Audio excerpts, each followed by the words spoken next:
আরজিকর হাসপাতালে চিকিৎসক মৃত্যু ঘিরে অবস্থান বিক্ষোভ। রিপোর্ট ভুবন পাল, সংবাদ পাঠে আমি শিল্পী চার।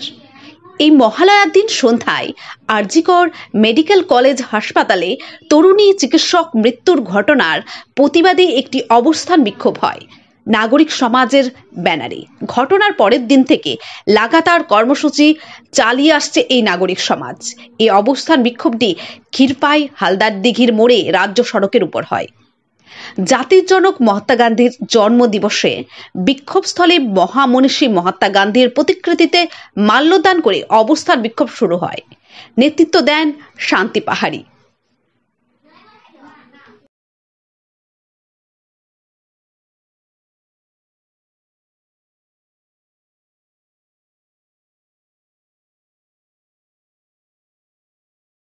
সেই তিলোত্তমা উমার বিচার চাইছে। আমরা এই বিচারের জন্যই আজকে আমরা এখানে জুড়েছি।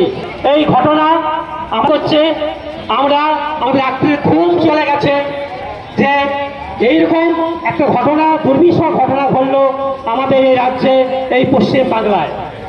এটা আমাদের কাছে এক ভীষণ রকম দুর্ভাগ্যের বিষয়। এতদিন ঘটে গেল, তার বিচার আজকে আমাদের কিসের উৎসব করব?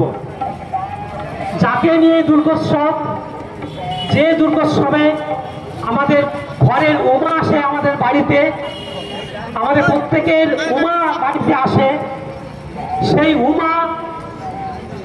উমা নিদারুণভাবে ধর্ষিতা, নির্যাতিতা এবং তাকে হত্যা করা হলো। আরজিকরের মতো এইরকম একটা সরকারি চিকিৎসালয়ে এইরকম দুর্ভাগ্য এর আগে কোথাও ঘটেছে বলে মনে হয়নি। ধর্ষণের ঘটনা প্রায়ই আমরা শুনি, কিন্তু একটি চিকিৎসালয়ের মধ্যে, এত বড় একটি চিকিৎসালয়ের মধ্যে, এই নিরাপত্তা বলয়ের মধ্যে থেকে তার ঘুমন্ত অবস্থাতে, তার কর্তব্যরত অবস্থাতে সে কিছুক্ষণ সে বিশ্রাম দিচ্ছিল, সেই অবস্থাতে তাকে হত্যা করা হলো, মেরে দেওয়া হলো। আমাদের কাছে এর থেকে লজ্জার আর কিছু নেই। তাহলে আমরা কিসের উৎসব করব? কার উৎসব করব? তাই আজকের এই উৎসব, এই মহালয়ের যে উৎসব, এর উদ্বোধন হচ্ছে আমাদের এই পথ সম্মেলনে। আমাদের এই পথ সম্মেলনে বিভিন্ন কবিতা, গান